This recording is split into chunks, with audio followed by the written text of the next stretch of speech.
Welcome back to Disney, Oklahoma.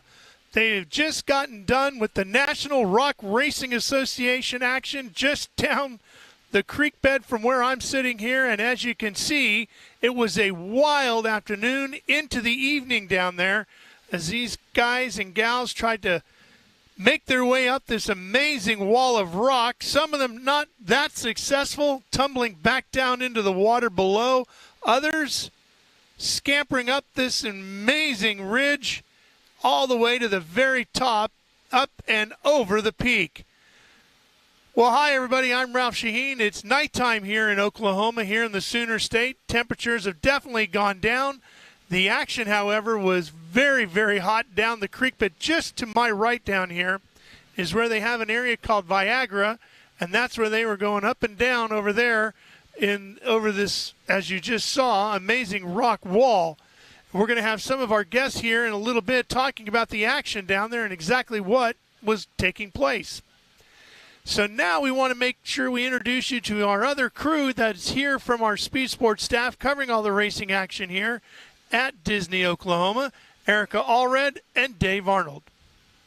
Hey, thanks, Ralph. We're down here in the quarries trying to find our way, but it's a little bit dark and a little bit treacherous. Dave, how's it going down there for you?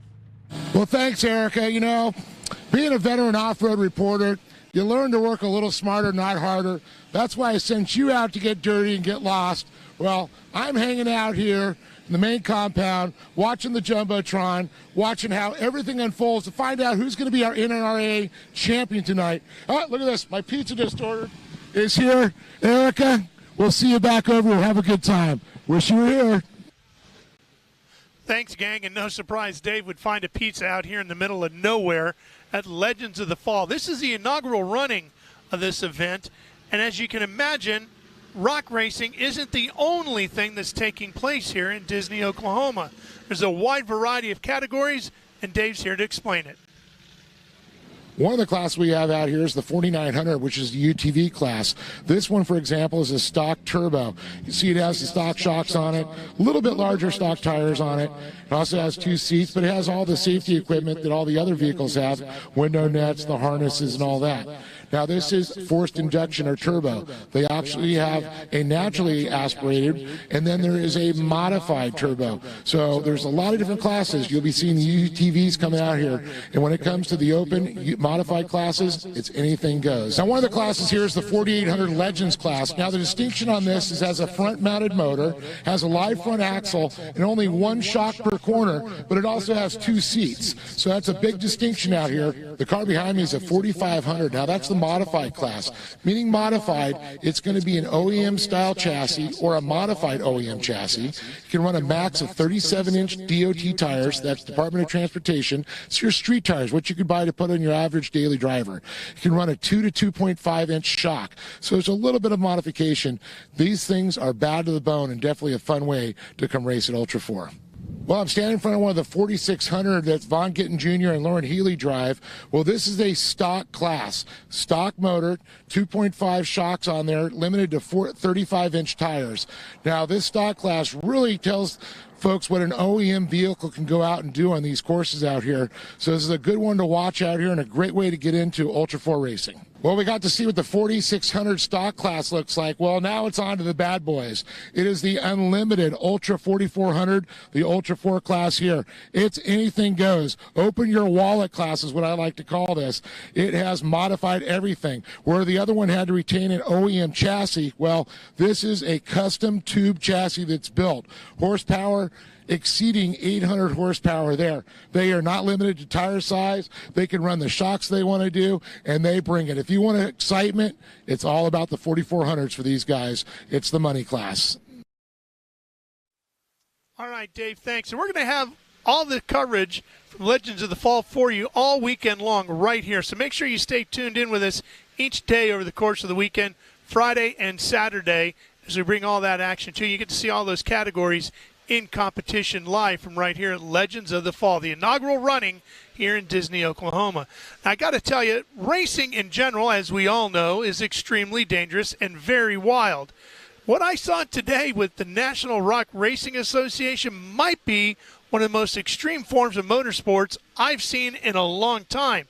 which makes you wonder just how safe is it really to do that, to try to scale those walls like they were doing. They're made solid rock. And you saw when they don't make it all the way up, well, what naturally happens? You come tumbling back down. Well, our Erica Allred had the same thought, and she went and found out for us. Here's how they do it.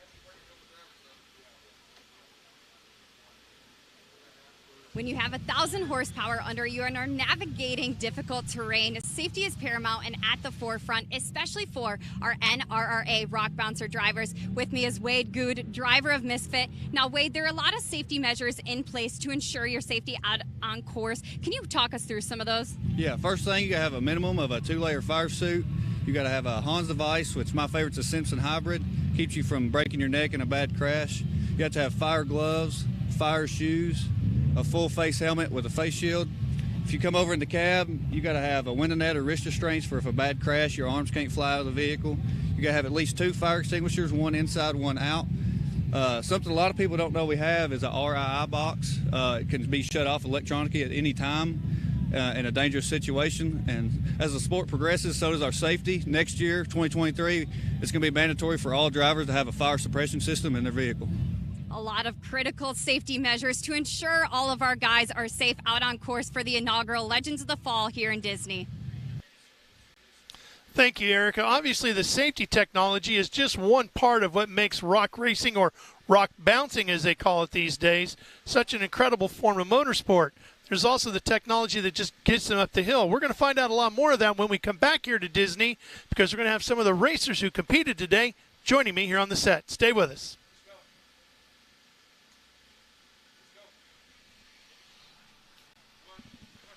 Okay, who's our first guest?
Well, hi, everybody. Welcome back to Disney, Oklahoma. Ralph Shaheen here with you, and I got a couple of guests who've joined me up on the set now. This is Matthew Holt, who does a lot of commentary for the National Rock River Racing Association. Yep. We'll be talking about that.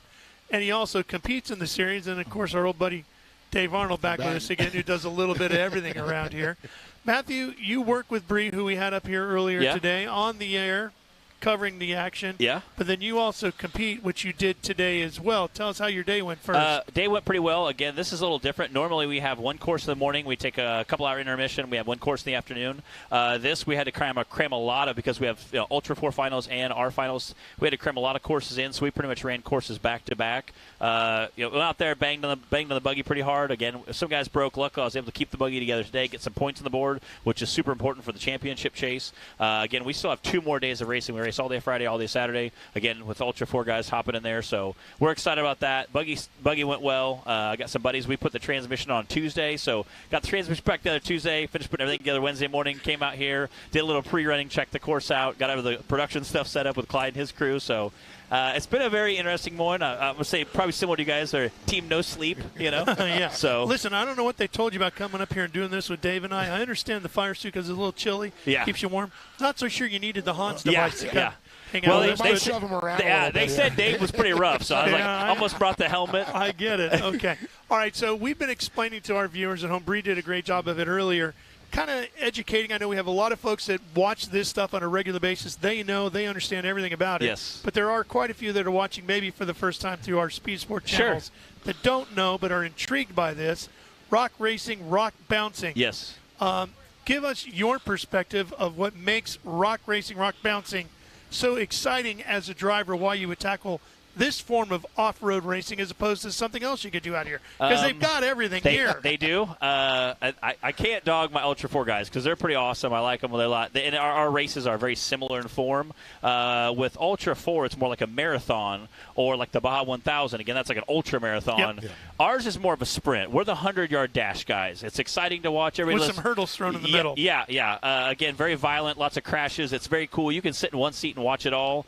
So it's a very spectator-friendly sport. Again, our rules in the National Rock Racing Association are, we have a lot of safety rules as far as chassis build or buggy build. We have one rule: you have to be at least a 39.5-inch tire. That's the only rule for building a buggy like you see behind you. Any motor, any transmission, any transfer case, any axles, any drive shafts, any chassis design, there's no minimum or maximum weight. So you can kind of do whatever you want. And we encourage people to think outside the box and come on out. We'll see how it fares. It's a creative bunch It down is. there. There's no doubt about it.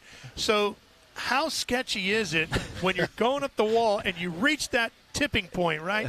You're right there and you're thinking, I almost got it, and then all of a sudden the tumble backwards begins. Well, I've been. It's a long way down. It is. I've been that riding wheelie guy and land at the top, and the crowd cheers. And I've been the guy that climbs out of the buggy after tumbles down, and the crowd cheers. Both are a good feeling, but making it up the top, getting some points, and saving the car definitely help you. It is kind of rough. Luckily, we have a lot of safety gear, which I know you guys talked a little about earlier today.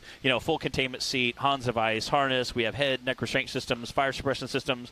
You're kind of wrapped in. I'm usually more sore from the 16-hour drive to a race than I am from a rollover at a course. Really? Oh, yeah, by far. Because, again, we're like a baby. You can't really move. Everything's so tight, shoulders, head, neck. And you can't really move other than your arms, maybe. Again, we run wrist restraints or a window net, your choice.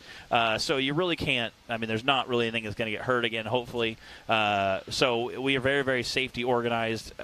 You get done, obviously you hate to tear the buggy up, but it is, again, a super gnarly sport. It's kind of like ultimate fighting. And, again, it was kind of, I would compare rock crawling. It's very technical. It's a point-based system. There's cones. There's gates. It's more like chess. Ours is more like we knock the chessboard out and we fight. It's just nonstop. Again, we've had courses where the fastest time is 12 seconds. You have zero time for error in a 12-second run, where an Ultra 4 race like King of Hammers, where they run for 14 hours, you can make a little error here or there, take a little longer, change a tire, and be able to make that up and still put points on the board. I think the one thing that comes to mind that I could best describe it as, for those that maybe know, if you're a two-wheel fan like I am as well, is hill climb. Yes. Hill climbing and motorcycle competition is similar, but even to hill climbing, this seems way more extreme because the slope of the hill is so much more intense.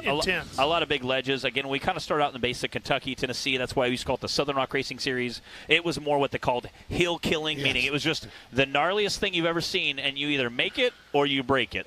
There was no kind of racing or skill, and there was some racing and skill to it, but it was so gnarly. Everybody either you watered up the car or you made it. We've kind of got away from that bounty series, killing hills type thing. We've kind of moved on to more of a race. A lot of our courses are more dirt or woods. We have some jumps. We have some double jumps, some flat. We have uphill, downhill rounds. So it's a little bit more of a 2-3 minute course race time, kind of get away from the 12-second runs. That way, if you do make a little mistake here, and it kind of makes, if you have uphill, downhill, corners, jumps. Which you had today. Yes, yeah, we had something very similar to that today. If you have all that together in one big long course, your fastest, best racer shows out. Where a guy, if you just have one big hill, the guy who climbs hills best wins. If you have uphill and downhill, the guy usually goes downhill wins, or real corners. So having that complete course, that complete package, really lets the best racer shine, which, again, we saw Tim Cameron come out very well today. I'm sure tomorrow he's one of the few guys that has climbed Nasty Girl. So which is behind us. Yes, which is, you guys can't see it now because it's getting a little dark, but it is the nastiest hill you've ever seen. And you're tackling that tomorrow.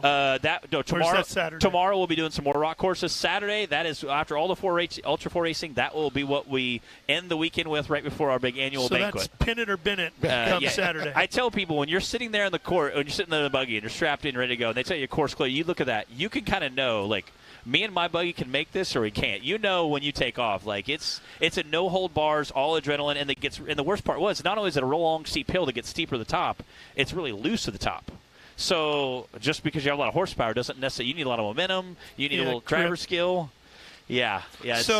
So this is, if put it in skiing terminology, double black diamond. And then some. And then some. Yes. Yeah. Experts only. Yeah, it's expert. And even those guys will still maybe come tumbling down. It's gun barrel at Heavenly Valley. It really is. It's going to be a lot of time. It's going to be, again, the last thing that kind of caps off the weekend, literally right behind us where the stage is at. So it's going to be very spectator friendly. And it's a lot of, again, you have a long course. They either make it or they break it, kind of. So, Dave, this brings me back to when I was a little kid, and I'm talking about like 6-7 years old. Everybody had this in their neighborhood. We had what we called big hills. Yes. And I've been by big hills since then, and it's not even a mound, right? And there's a house mounted on top of it now. But we used to ride our old Schwinn's down old Big Hill, and boy, that was gutsy, right, to do that. And if you made it down, you were king of the neighborhood for the day, right? Yeah. So I sit there and I wonder, how do you begin this process? If you're sitting at home watching this right now and you're thinking, that doesn't look that tough, I can go do this thing. So do I go find Big Hill in my local neighborhood and break out the Jeep Cherokee and go for a run? Or how do I start? I love that question because I was kind of that same thing. Almost a decade ago, I was like, man, that'd be really cool. I'd love to do that. I own an off-road shop, so I love to build. We wanted to look at building a chassis and doing some stuff, whether a mega truck or an Ultra 4 or rock bouncing. And a guy came along, a buddy of mine, me and him, my brother, put a team together because we couldn't afford at that time to do it, just go out and do it by ourselves. So me and him, we put a team together. You could still do team racing. We still have some team stuff at that point, so you can kind of co-drive a little bit, not necessarily with two people, but you can each pick some races, and it worked out really nice. For that first season, we, again, bought a car very inexpensive, took turns racing, a great way to get in the sport, again, very, very inexpensive, and you come out and do it. And I would tell people, unfortunately, just jump in the deep end. Come on out to a race.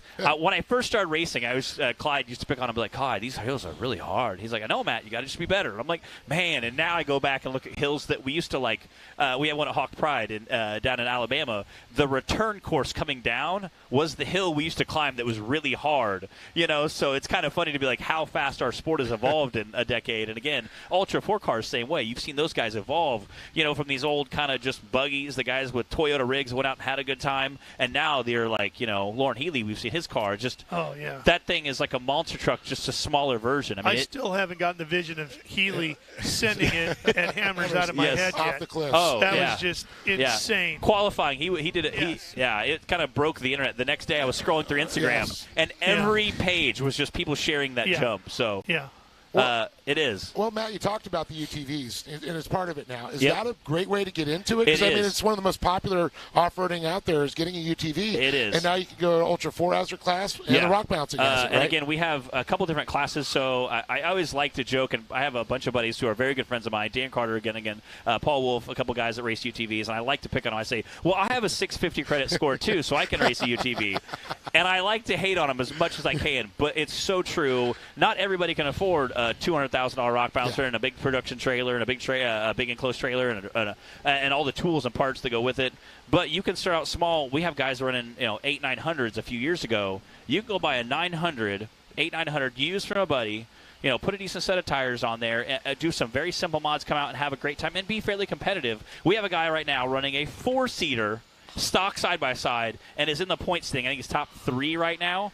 Bigger tires, has 4-seater in our stock class, and is in the top 3, top 5. Rock bouncing on a budget. Yeah, totally. And it's great. Speaking of stock, I saw some video earlier today. I wasn't down there when it happened. Did I actually see a guy in a Grand Cherokee missing the grill, which didn't shock me at all, to make his way down the course? Yes. So we have a VIN class, which is like a 4600 for Ultra 4 people. It's basically just a stock vehicle class. Now, there are some mods you can do. You can do up to a 38-inch tire. You can do some similar. Again, the rules are very similar to a 4600 class. Cherokees, I tell a lot of people come to me at my off-road shop, go, I want to get into off-road stuff.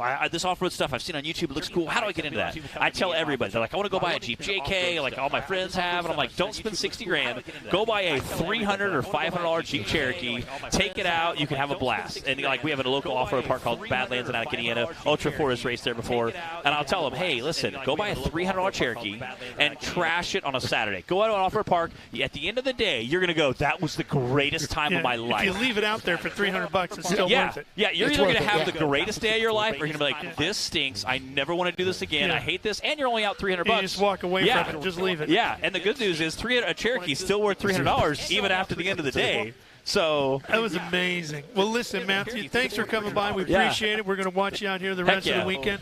That's only a single-seater you got? I have a dual-seater, but we're only allowed to race with one person in the car. Oh, shoot. We could have gone for a ride. I was an off-road co-drive. We can put you guys in one if you really want to. I would give it a try at some point. I'm up for it. I got a couple of shows yet to do this. We got a lot more coming your way from here at Disney, so just stay with us. We got more rock bouncing to talk about right after this from Disney, Oklahoma. See you guys. Eliminate burnt plug wires forever with Excel Ceramic Spark Plug Wires. High-temperature double silicone construction makes them ideal for turbocharged and supercharged engines or any car with headers. Find a set for your application today at excel-ignition.com.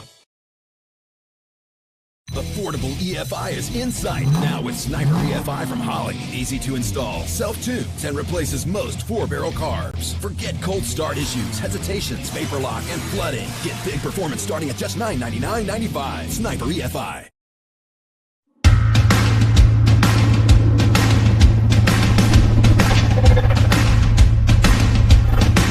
Presenting the all-new designs from Treadwear Apparel in 2021.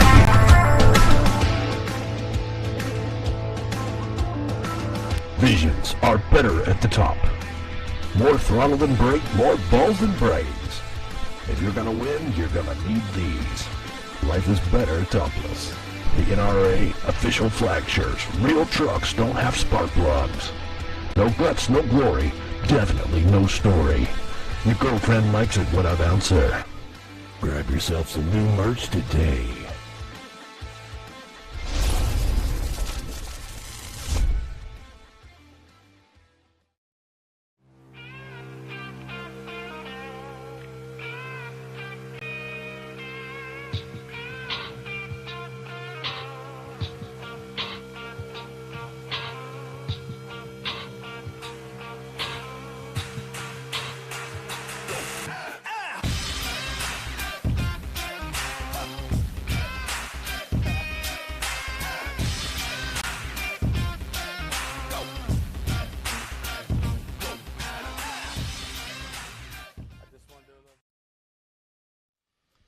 Welcome back to nighttime here in Disney, Oklahoma, the Sooner State. Tonight is home to Legends of the Fall, an amazing off-road event. We're happy to be here to be bringing it all to you. Speed Sport live from here in Disney.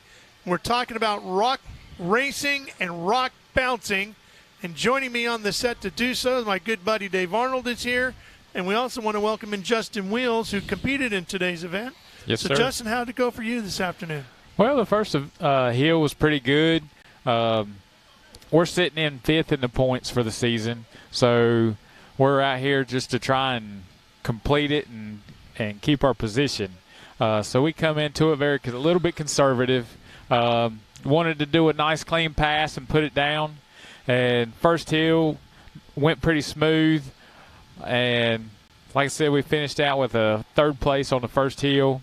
Everything went good. We went up to the 2nd hill, and it's a little bit different. It was a straight-up rock wall, I'm thinking like 7,500 foot tall. And with the water being at the base of it, you got a little squirrely, a little fishy, and it didn't turn out so well. We rolled back down it. Luckily, we landed on our tires, but was able to drive away. But I think we're sitting around 4th for the day. If you had to rate the challenge of the hills that they have here in Disney, how would you rate them out of 10? Are these 7s, 8s, 9s, 10s, 12s? Where are they? They definitely around an 8 to a 9. Being rock, you got advantages and disadvantages. I'm from North Carolina. We got a lot of dirt. We don't got much rock. So, I mean, there's a bunch of nasty dirt hills down where we race. But here in Disney, I mean, it's a totally different ball game. You got to come in with the right tire set up because just the difference of rock versus dirt is crazy. Well, one of the things we've noticed here is you don't see a lot of water right before a rock face. Here, you got a slippery hill. Let me put it this way. A slippery, straight-up rock face that you got to go up. Yeah. Now, we were watching guys going sideways, coming back down, sliding, rolling back out there. 2 guys finished? Yep, it was only 2, and well, you got the season champion pretty much. Tim Cameron finished the hill, and then you had Jay Storts, and Jay Storts sitting right behind me in 6th place for the season. And it was just, for me, it was just outstanding because we're a family pretty much in our sport. And it was just outstanding for me to watch him hit that hill and knock it out like he done. I was very excited. Now, we got some footage here of one of your fellow competitors, who's a buddy of yours, I guess, who almost got disqualified, and you went out and kind of helped him keep from being disqualified. Can you talk us through this? You can see it on the screen here. Some either going on the right side of the rock or going around the rock. Yeah, so one of the rules, you can't touch a buggy. Once you come up and you touch somebody's buggy, their run is done. They're done. Well, Timmy hit that hill and it got excited, went down and come back around and went through the finish line, but he didn't complete the actual course. There's a humongous boulder, rock, whatever you want to call it, huge thing sitting out in the middle of the rocks, and you were supposed to go around it. Well, he didn't. And when I heard it on the radio, I happened to be standing beside the announcer, and they're like, he didn't go around the rock. So they was getting ready to DNF him.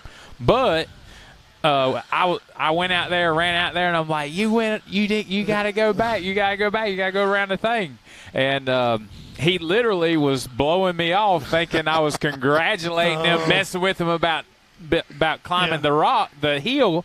And he was like, and he was about not to do it. And if he didn't complete it, he would have got a You got to touch home plate, Dave. Yeah, you got to touch home plate. And you can't miss second. No, And that's what it is. It's like, you got to finish the course. That's right. what I'm yelling. I'm like, go around, go. You got to do it. And he's like, I was like, buddy, you better go. So when you have to, coming up this weekend, Nasty Girl right behind us over here is looming on the horizon, if you will. How do you prepare mentally knowing you've got to tackle something as hairy as that? Well, I've got 2 ways. Well, I should say that. I've not even seen the hill yet. I've seen videos where they was playing on it back in the spring or whatnot, and so I've not really. It's not settled into me yet. Because once again, we've got 4 hills we got to race this week. I've done one. I've rolled on one. So now, when I'm saying Jay Storts was right there behind me, well. Now the points with me rolling on that second hill and him, he actually finished it. You helped him. Yeah, we're sitting here like there's no mistake now. Yeah. So not only do I have to complete and do good on the third hill that we race tomorrow around the stair steps, then I got to come out and we got to face Nasty Girl. So, there's a lot to it. I'm going to take tomorrow, and we're going to get through tomorrow, and then we'll worry about Nasty Girl. We'll worry about Nasty Girl when we get to it, because it's up there. Well, you talk about sportsmanship and your family, but when you're that close in points, he's sitting right behind you. He finishes, you don't. What do you go through your mind? Why did I help him? But you know what? You helped a buddy out, so it's got to be a good feeling. But now you got to charge twice as hard. Nasty Girl might have to conquer her. Yep. I mean, it is what it is. Yeah. We're real tight. I mean, as soon as we get done here, that's where we're going. We're going over there. We all get together after the races. We all cook out, eat, and all that good stuff. So, I mean, I'm like I said, I'm proud of him. I'm shooting my best to beat him the next two hills. It is what it is, and then we'll see. If he beats me, I'd rather him beat me on the hill with clean passes than him break or me break or something like that. You'd rather beat him on the hill. And we're going to have the coverage of the whole day from here again tomorrow on our Speed Sport channels. When do you guys run tomorrow, so those that are watching know when to tune in? We're running bright and early. I think our driver meeting's at 7, and we're coming off the line at 8. That's Central Time. Yes. Yeah. All right. Our coverage is going to begin at 7 a.m. here, Central Time, which would be 9 o'clock Eastern, right? Yep, that's right. 8 o'clock Eastern. 8 o'clock Eastern. And then we'll be with Live From at 11, which will be noon Eastern. So we'll have the whole day covered for you again. Well, thank you very much for coming by, and best of luck to you tomorrow as you get ready to work your way towards battling old Nasty Girl come Saturday. Well, we're looking forward to it. That. It's going to be awesome, I tell you. All right, buddy. Thank you. Thank you, sir. Justin, thank you. Good luck. Thank you. Well, Dave, another day in the books here at Disney, and we get ready for another big one tomorrow. Well, this week so far this week hasn't disappointed. I'm looking forward to it. It's going to be great. I can't wait to see them run Nasty Girl, so it's going to be great. It's going to be great. For Dave Arnold, Erica Allred, I'm Ralph Sheen. Thanks for joining us here on day one from Disney, Oklahoma, and Legends of the Fall.